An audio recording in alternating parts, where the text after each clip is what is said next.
মারহাবা খুশিতে গাইছে তাই দরুদে মুস্তাফা তোমার আমার প্রিয় সেই নূরের নূর নবী মুহাম্মদ তোমার আমার প্রিয় সেই নূরের নূর নবী মুহাম্মদ। অতি মূল্যবান কথাই কবি লিখছেন আল্লাহ পাক আমার আপনার নবী করিম সাল্লাল্লাহু আলাইহি সাল্লামকে কেমন ভালোবাসতেন, কত বড় মার্তবা দান করলে।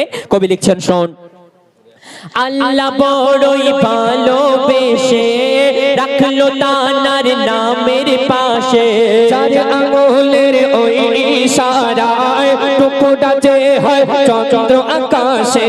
আল্লাহ বড়ই ভালোবেসে রাখলো তানার নামের পাশে চার আঙ্গুলের ওই ইশারায় টুকরা যে হয় চন্দ্র আকাশে। নবী বোরাক চোরে যাই যে দিন খোদার দরে পায়ের জোড়া